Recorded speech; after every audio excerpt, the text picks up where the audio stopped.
Please join me in giving a very, very warm welcome to Matt and Ross Duffer. Hey, guys. Hey. Hello. Thanks so much for being here. Thanks for having us. We are thrilled to have you. Let's talk a little bit about big picture vision for this season to start. From the beginning, you guys have talked a lot about the kinds of homages, influences, references that helped birth this show. And one thing that's interesting about this final season that I know you've talked about a little bit is that it's almost in conversation with itself and where you guys were at the beginning. So talk a little bit about that in terms of how you thought about bringing the show full circle.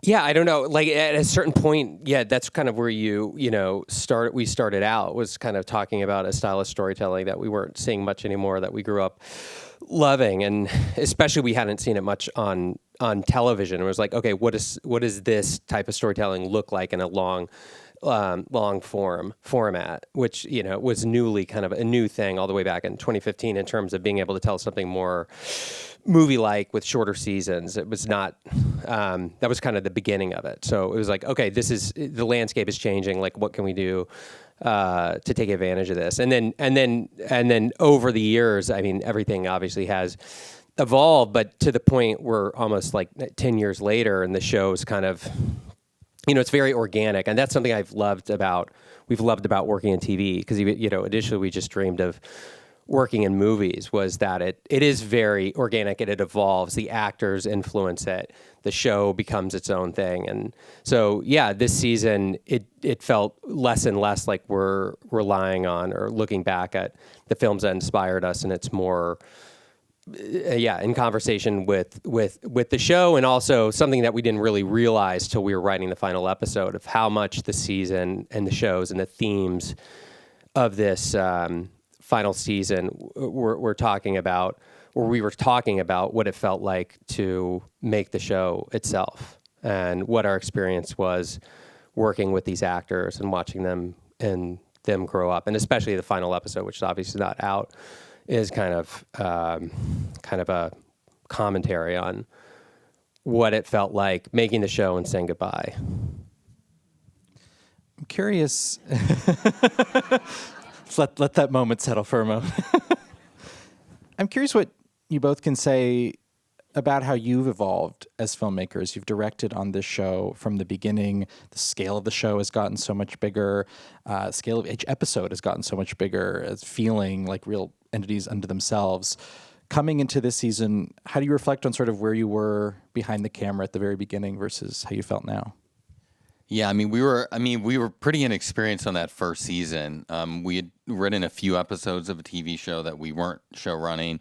We had directed one small movie, and then suddenly we were not just show running, but we directed 6 out of those 8 episodes on the first season. And I think so we were really just used to very much collaborating with one another, and not with a large group of people. And so I think part of it was us just becoming more comfortable with doing a deep dive on people and allowing them into our process and sharing our process with other people. So you sort of become this big hive mind. So I would say that was the biggest things. But what we do is, as you said, each season gets bigger and bigger. So we keep throwing sort of new challenges at ourselves. And I think that's part of why we've kept doing this show for 10 years, because it's been exciting and hard every year, but in a fun way. We're learning something new every time we go out and do a new season. You've had some pretty incredible set pieces over the course of this show, but this one I think ranks up there with the very top.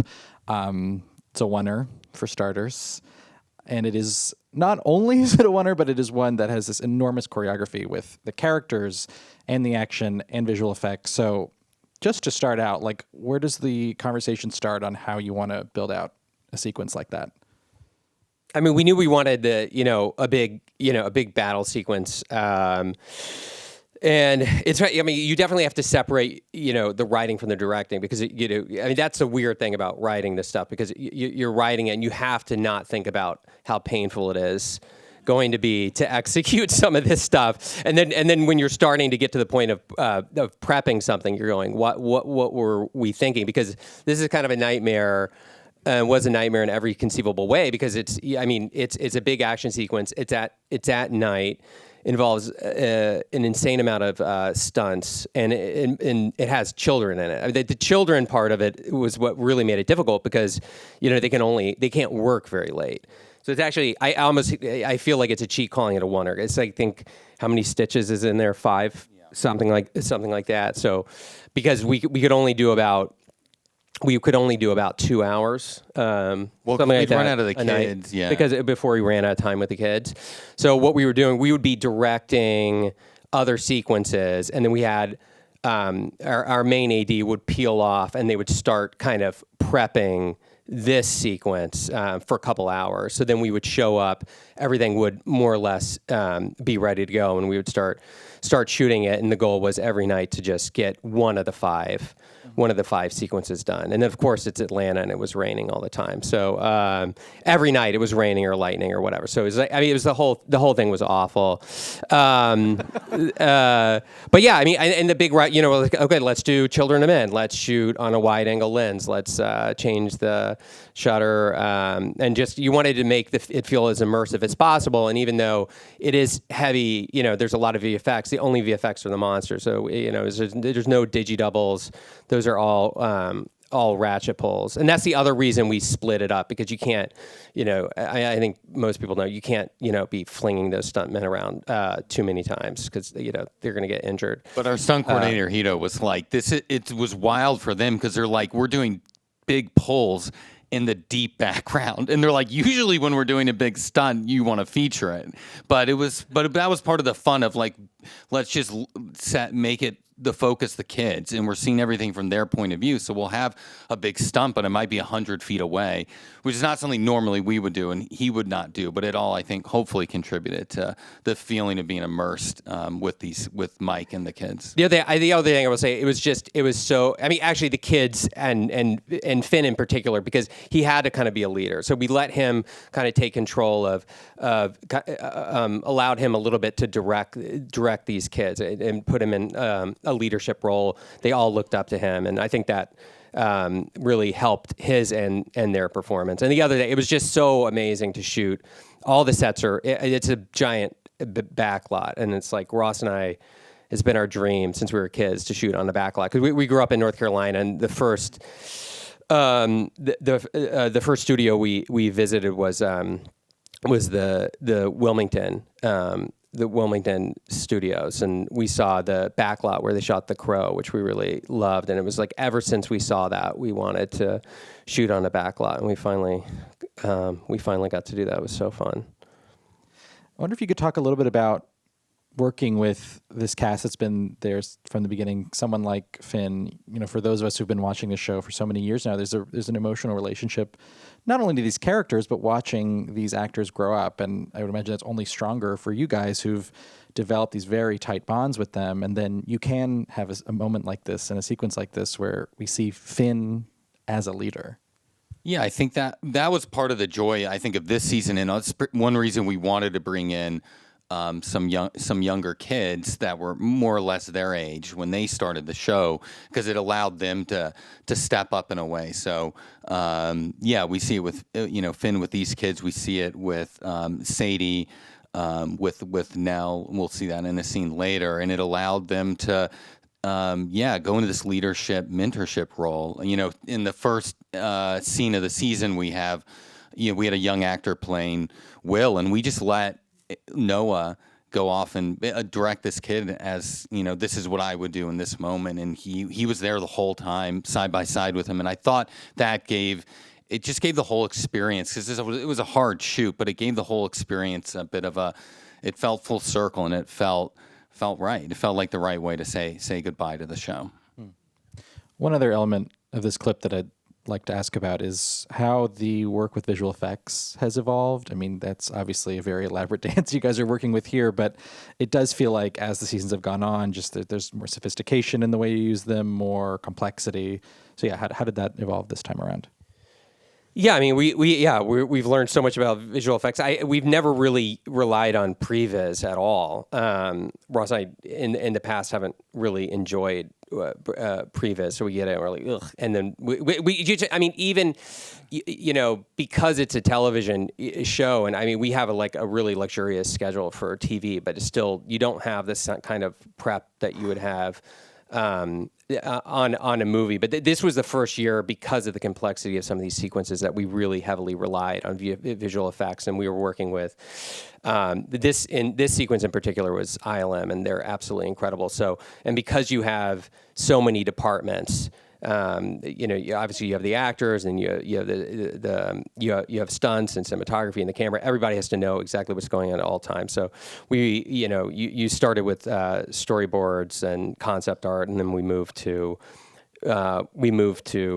previs. But at the same time, and there's some, you don't want the actors to feel like puppets. We found that out. Some of them let us know that. So, you have to allow for, you don't want to pin them down so much. So it was a balance between making sure everybody knew what was going on, while at the same time allowing for some freedom. So they don't feel like they're moving from A to B in too strict of a way. So there's a little bit of finding on the day, but also more planning, I think, than we've ever done before. So coming off of last season, and even now as we go into volume 2, there's been a lot of mystery around, this Max's state, where she is in the wider world of Stranger Things. But talk about this moment a little bit, because there are answers in this section of the story, and real character growth, I think, as well. Yeah, I mean, we always knew. I mean, we knew that Max was in Vecna's mind in the season 4, but I think it was in the breaking of season 5 we didn't realize till we were breaking it that she was going to intersect with Holly, and that's when everything sort of really started to click. And I think, but you never know until you put two actors together. We didn't know until we put Joe with Gaten that Steve and Dustin would be great, and then suddenly you just see them together and it just clicks. And I think, again, this is an instance of Sadie is just she's such a pro. I mean, even when she was really, really young, I still remember we'd be like, Sadie would be on her mark and we're like, where are the boys? And she's just sitting there just waiting for them to focus. She's always been so disciplined. And so I think putting her with a younger actor really, I think Nell really looked up to her and just really locked in. And, their journey obviously continues in the next volume, and they're just, they're incredible together. I always say, and Nell's amazing, and she reminded me so much of Sadie. So I thought that was great to put them together. And the better the actor is in a scene, it just forces everybody else to sort of to elevate. And I think she learned so much from Sadie, but she came in as a rock star. My always thing with directing kids is just cast the right kid. And as much as possible, leave them alone. You don't want to be over directing them. I mean, first of all, they don't. Yeah, I mean, a lot of it, as Ross said, is just making sure they're focusing with girls. That's much less of a problem than with the boys, especially when you get them in groups. So the girls tend to be very. Much more focused, and then I think you want to treat them just as you do. You're treating the adults. I mean, as much as possible, you don't want to treat them any differently. That you treat them respectfully. I mean, and you try to make it as comfortable as an environment as possible, because it's very stressful, right? I mean, there's cameras everywhere. There's all this sort of pressure. So the more fun, kind of, and relaxed you make it, I think we found that results in the better performances. And Nell. And I don't know what's wrong with me and Ross, but I don't want to say they lose respect for us quickly, but they just start, Nell within a day was giving us so much shit. But I thought that was a good sign, right? I was like, okay, she's certainly not frightened of us. And I think that results in, a better, freer environment. So she's not scared to share ideas. We're not, and she's not scared to push back if she feels something isn't organic. We can be honest with her. She can be honest with us. So, and that, I don't know, that's how we've found working with kids is most successful. I imagine you learned that on the fly back in season 1 a little bit. Yeah. We did, yeah. No, we didn't have to do much. They just, when we put the boys together in that basement, they just there was a sense of play and fun and youthfulness, and it just felt real. And again, I think 90% of that is casting, and the other 10% is just, like Matt's saying, making sure. Because the weird thing about it, right, and I think we'll maybe see Jake in a second. If you haven't been on camera much, Nell has, so it was less of an issue with her. But for some of the younger actors that we've had, part of it is just making them feel comfortable when you've got a techno crane rushing into their face. It's a weird experience, and to just so sometimes for us it's just doing a bunch of takes, especially in the early days, and just giving them space to just get comfortable with this sort of weird environment that we're in. And then once they're with that, then they can really just be themselves. And then with Sadie, I think too, you want a good scene partner. Sadie, we've all had actors who, deliver on their close-up and then sort of phone it in when they're off camera. But what's amazing about Sadie is she's always going to give it her all, and she's particularly going to give it her all when she's working with, a younger actress. And that really just helps elevate Nell to get to the place she needs to be. Even continuing with how we were talking about Finn with the last clip, have you found these original cast members stepping into these kinds of new leadership roles and even maybe changing the way that they are performing on set, say in a scene with Nell where they are in suddenly more of a guiding position? Yeah, I mean, yeah, absolutely. And that's something where Ross and I mean, we've always, that, like I was saying, like we try as much as possible to treat them as adults. And now, as the internet loves to remind us, they are adults. And so you treat them that way, and you put as much, we start handing over sort of some directing responsibilities to them, and I think that makes them, the more they feel like you're trusting them, I think that leads to the more confidence you give them. I think that results in better performances, or at least we've found. And like that's sort of our philosophy across the board, which is or something we've learned, which is to be less prescriptive. I think Ross and I are somewhat, I think most directors are like this, but controlling and a little bit OCD in terms of getting everything. And I think we've become better at being a little bit more flexible and relaxed and allowing others, and this includes department heads and actors, to take on a little bit more responsibility. And I found the more you trust them, actually, and the more they feel invested and responsible for what's happening on set, it's a better environment on set because everyone's feeling like they're contributing in a significant way. So it's more fun, but it also results in better work, or at least that's what we found. So it's much more collaborative, I think, than it was back in season 1. Last thing I wanted to ask about with this clip is the setting, and to me, it's a great example of just sort of the boundless imagination that you guys get to work with in a show like this. In this cave setting, talking about figuring out what Vecna's mindscape is going to look like. What is that initial starting point, and then how do you figure out where you're going to shoot it, what you want it to look like? Yeah, I mean, we do.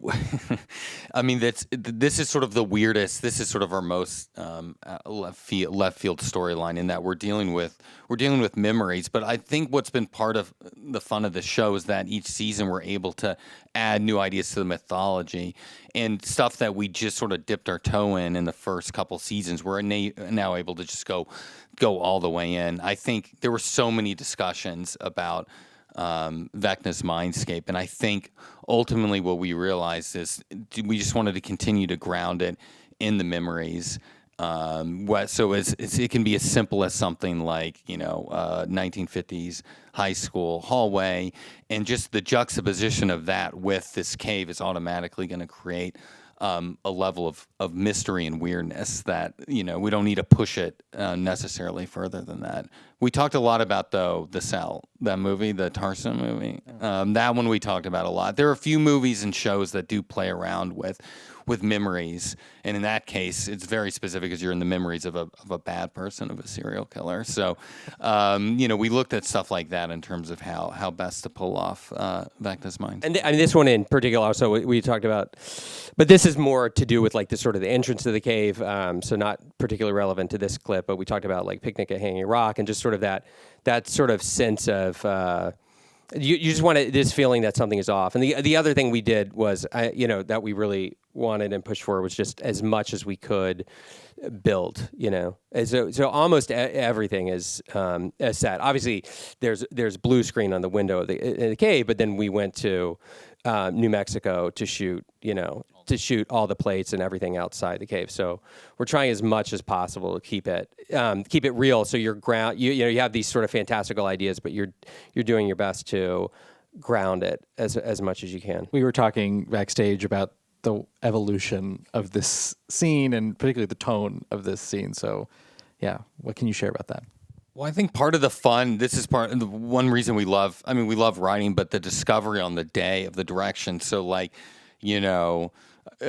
TikTok, there's all this stuff of people like doing the ruler and like hitting their friends on the head, like Derek. And I think what's amazing about something like that is that it's on the, in the script, it's just he taps them, right? But then you're there rehearsing the scene, and there's so many kids, they're so spread out. We're like, we don't want him like having to get up and walk over. It's not very cinematic. Well, he can't reach them. He can't reach them. And so I think our AD tutor, we're looking for something. He brought up a ruler, and we're like, and then we just had Jake do it, and we all started laughing. And it's just a discovery on the day. And the same. Well, I remember though he was doing it. He kept doing it very gentle. Jake is the sweetest kid, and he didn't want to hurt anybody. It was like, you're not going to hurt them. I was like, just hit it hard. I kept having hit them harder. I think kids were fine. I mean, you can tell it's still not very hard.